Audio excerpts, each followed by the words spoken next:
everyone, and welcome to another episode of Moving Picture Massacre. This episode is episode 14, and we're going back, maybe not as far back as our last episode, but we're right around that same time in the 1950s-ish. But I'll let Ricky explain exactly what we're watching today, because this is a pick that he found at a antique mall, thrift store, one of those things. And we've never seen it until about 20-ish minutes ago. So, Ricky, what did we watch this week? All right, so this week we watched the 1953 sci-fi film, Donovan's Brain. Now, as we do with every episode, I'm just going to go ahead and read the back of this. It's pretty long, so you're going to have to suffer through me struggling to read for a minute. But First Lady Nancy Reagan stars in this shocking science fiction tale of brain control made in the McCarthy era. When a plane crash kills ruthless multimillionaire W.H. Donovan, scientist Patrick Corey, Oscar-nominated Lou Ayres, however you pronounce his name, steals Donovan's brain and succeeds in keeping it alive in his laboratory. But the scientist soon becomes obsessed with the disembodied brain. And unbeknownst to Corey, the brain begins to grow in size and power, emitting mysterious super brain waves. Donovan's brain eventually takes control of Corey's mind, gradually changing him into the cruel and evil Donovan. Working through Corey, the brain becomes more and more powerful, threatening to kill anyone who gets in its way. Corey's wife Jan and his assistant Frank notice the Jekyll and Hyde transformation, but will they be able to destroy the brain before it kills them? Or will Donovan's twisted brain succeed in its vicious pursuit to take control of the entire world? Find out in this unforgettable and frightening film that will make you wonder if your thoughts are really your own. So they pretty much nailed what the movie's about. That's the whole thing. Yeah, that's the entire movie. Movie starts out, Nancy Reagan and Dr. Corey, they have a small monkey that they go and pick up and they're bringing back to the laboratory. The thing that confused me the most, I actually asked Tom about this while we were in Dallas this past weekend. Was it normal for scientists or doctors to just have an operating room in the middle of their house in the 50s? Because like the plane crash that Donovan's injured in, like the police call and they're just like, well, we're just going to bring him to you. So I guess that was normal in the 50s. There's a lot of shit that was normal in the 50s that I do not understand at all. But yeah, they find this monkey and Corey is experimenting on how to keep a brain alive without a body.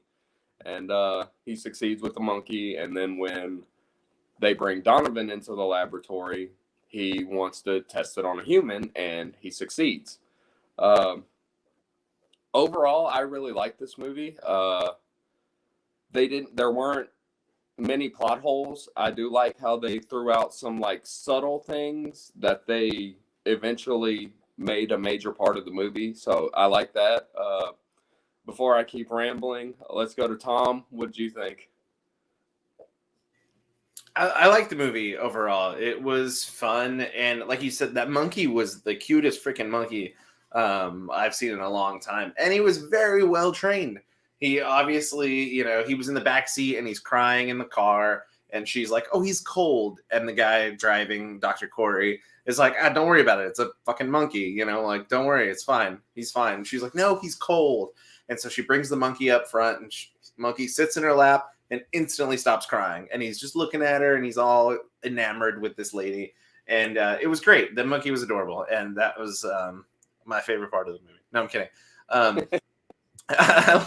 I did like the movie overall. There was some fun little things. It was a solid movie. I don't really have anything to complain about, but I'm sure we'll get into that.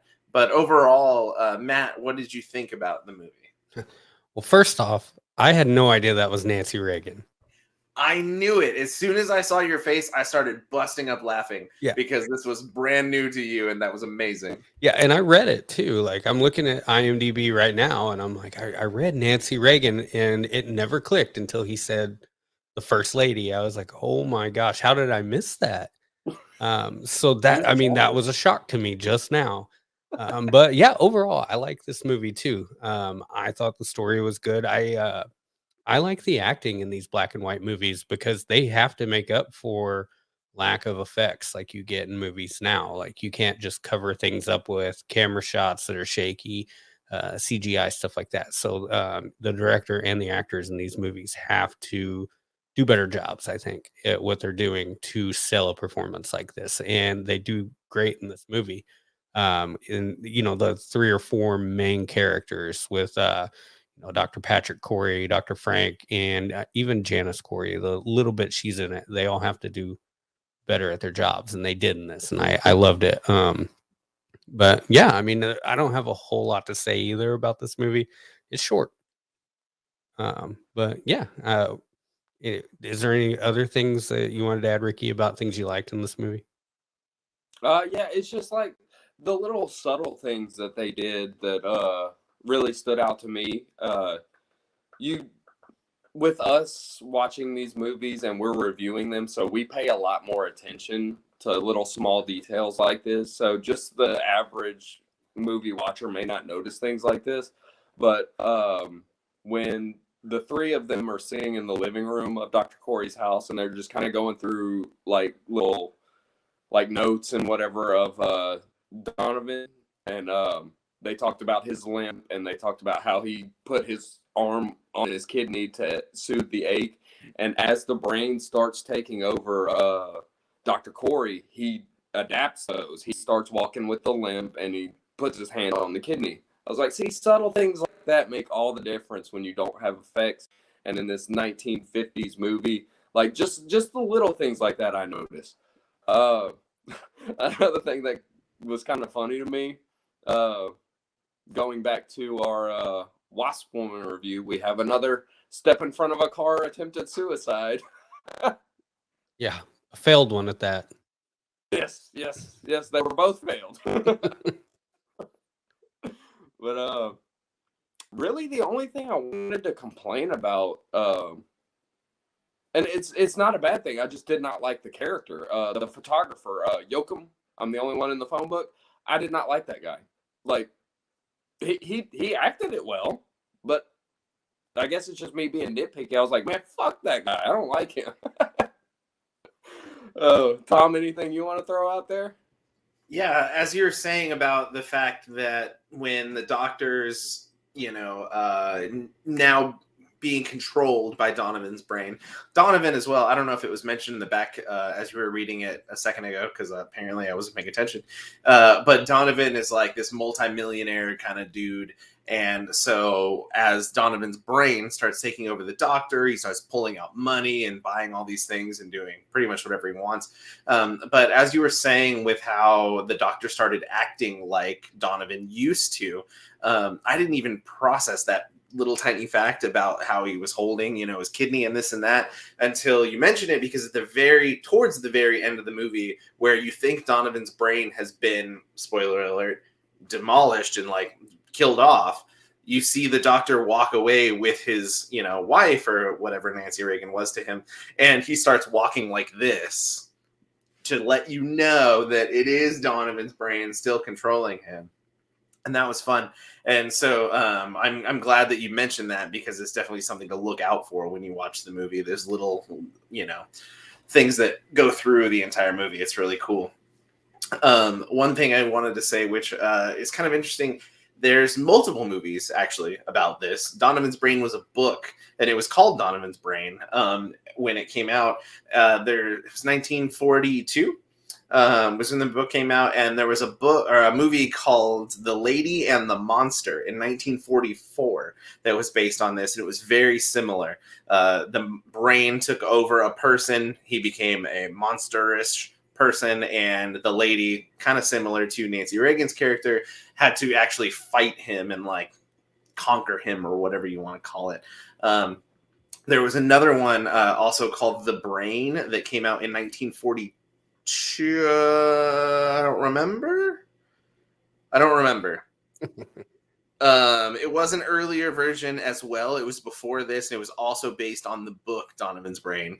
A dead man seeks his own murderer through the contact of a doctor keeping his brain alive. So someone gets killed, a doctor is keeping the brain alive and uses the doctor to find his killer, kind of thing. So it's a different take on the same book. So it's kind of interesting that, you have like a 10-year span where at least three different movies came out based on the same book in some way or another. You know what I mean? We get comic book movies and things like that all the time now, but you're not getting a single fictional story based on, becoming three different movies in the last 10 years. So it's kind of interesting. Grabbing for straws there, I think, because it's not, it's not maybe in the 50s it was groundbreaking. But to make three different movies about the exact same book is kind of a lot, in my opinion.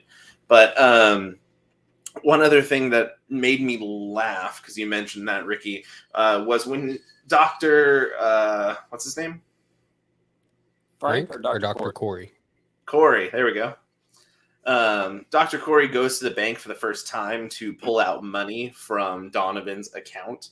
And he pulls out, like $27,000 or $37,000, one of those, and walks off with it. And the banker decides to pick up the phone and asks for the Treasury Department. Give me the Treasury Department, because he wants to talk to somebody, but then immediately hangs up the phone. So who are you going to talk to at all if you ask to get me this person, and then hang up? Maybe that was a thing like, hey, I want to talk to this person. That means they'll call me back. But to me, I'm watching it and I'm going, you're not going to talk to anybody if you just hang up the damn phone. Like, what do you do? That made me laugh out loud, and it was pretty comical. But otherwise, I enjoyed the movie. 85 minutes, nothing to complain about. It was the acting, like you said, was pretty darn solid. There was no overacting, in my opinion, especially when you're dealing with a brain in a fish tank that is just slowly getting bigger to the size of like a soccer ball towards the end. Everyone did a good job, and Nancy Reagan did a good job. I never realized that Nancy Reagan was an actress. You think of the presidents who were actors, and you got Roosevelt was an actor before he was president, and that's like the only one I know about. So knowing that a first lady was an actress before she became a first lady was interesting to find out. So that was kind of fun. But Matt, do you have anything else? Huh? Ronald Reagan was a huge big-time actor too. You are correct. I totally didn't even think about that, and I should have, because we're talking about Nancy Reagan. I didn't know that either. Yeah, that's how they. But yeah, he was big time. I see how it all comes together. Those darn Hollywood parties and all their debauchery, becoming presidents after. Ridiculous. Illuminati. Different time. What about you, Matt? Do you have anything left before we just rate this movie now, 10 minutes into the review? I mean, I don't have a whole lot. Like you were saying, it's just a big brain in a fish tank for the most part, and people did really, really good acting. One of the things I didn't kind of understand was, and they may have specified it in the movie, but the guy tried to shoot the brain to kill it. They struck it by lightning, and it didn't kill. Why didn't they just try to unplug the fish tank? Or flip the breaker in the house? Did he try that too? He did. That's what. Yes. Did he? Okay. Or burn down the house. I mean, that would even be better, I feel like. But yeah, it was like almost, and it didn't control them immediately either. They had to sit there for a minute, and then they kind of transfixed on it. But I think that there would have been some pretty entertaining ways to watch them try and get rid of this brain. But yeah, overall, great black and white movie from the 50s. I like the length of it. I like the acting in it. So yeah, I don't really have anything bad to say about it. I'm ready to rate it. Do it. Go ahead and start first. You're already there. Let's do it. What are we? It's out of 5, right? Yeah. Okay, that's what I thought we were doing, out of 5. So I'm gonna do like a 3.5. Solid. Ricky? Just before I go into my rating, just to touch on what you were talking about, there is Dr. Corey's asleep, and Frank does go and try to shut the breaker off to kill the brain. Because I wrote in my notes that apparently I don't know if Donovan can switch back and forth between him and Corey's brain, because when Donovan realizes that Frank is going to shut the breaker off and he wakes up Corey just takes off running full speed. So he doesn't have the limp anymore. So I'm assuming that was Corey's brain, that Donovan just woke him up. Hey, he's trying to shut this shit down. And he just takes off to stop him. And then they have their little fight sequence. And he's like, no, you're not turning this off, blah, blah, blah. But yeah, that did happen. Okay. But yeah, for me, I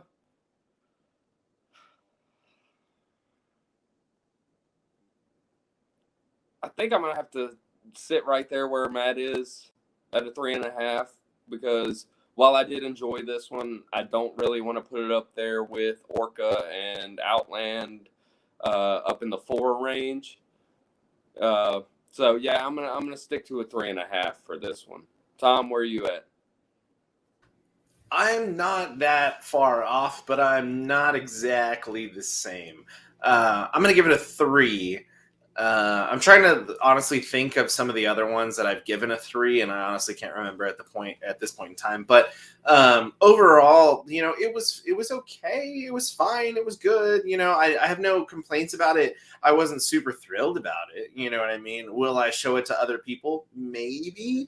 But there wasn't any aspect of it that was like, God, someone else has got to see this. You know what I mean? Like, I got to show this to a friend, or I would, if it was on TV and I had nothing going on, I'd probably watch it again. Sure.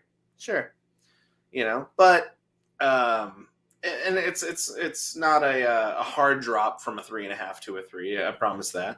But I'm gonna give it a 3 overall. And with that, I'm going to pull up our little spinner wheel, because we only have 2 movies left of this season, as we're going to call it.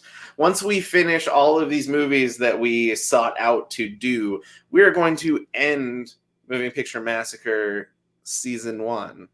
We will start Season 2 shortly after that. There may be a gap in between that. One of us is getting married and may be gone for a little while, so we can't guarantee that we'll be super busy. But once Season 1 is over, Season 2 will start shortly thereafter, and we have some interesting things that are going to happen for Season 2. We have some different ideas. We have a whole new slew of movies that will fit on this wheel in some way or another, and we're pretty excited about it, so I hope you guys are too. So what I'm going to do is flip this over, push this button, because I know you can't read it from that distance. Oh! We're going to watch Bleeders. Matt and I both have a copy of this movie. It's kind of interesting. You'll see it the next episode. The copy I have has some weird things going on, and it's pretty neat. We know nothing about this movie besides that there's some weird looking monster-y things on the back of it and the front. I have no idea what it's about. Matt picked it up and was like, this looks amazing. And then I realized there was even weirder cover of it. And so I had to go find it. So we're super excited to watch Bleeders. Do either of you have a last, thought process or anything else you want to say before we wrap up this video? Go check out the podcast. That is a thing you should do. Correct. Yeah. It's Spotify, Apple. Those are the 2 big ones, and Anchor. That's where we kind of produce it. But if you're not able to watch the shows, you can listen to us in the car. It's a great way to do it. 100%. You may not get some of the clips and some of the greatness that you see here in front of you, but you will be able to listen to all of our ramblings of these movies that we enjoy or do not enjoy whatsoever. Yeah. So thank you guys. Oh, sorry. Go ahead. No, seriously. So far, we're popular in the USA and Germany. And Germany, yes. Yeah. For some reason, the Germans, I think, like us. We're, I'm not going to make that joke. But yeah, I'm glad that other people in other countries do like us. That's pretty great. It's always fun to find that out. Found that out with other things, and it's pretty interesting. So thank you guys. We appreciate you so very much for being here for episode 14 of Moving Picture Massacre. go ahead and do yourself a favor. Go and rent Donovan's Brain on Amazon Prime. If you can't find it anywhere else to purchase, it is there for you to rent. It is worth renting. We all did it. Well, Ricky didn't. Ricky had his own tape. Good for him. That's the whole point of this show, isn't it? Thank you guys very much. If you haven't done so already, like the video, subscribe to the channel so you don't miss out on these. We're going to do more spotlight videos on cool events that we go to, cool tapes that we find randomly in the wild, and obviously more reviews on movies we've never seen before. Thank you so much for being here, and we will see you next time.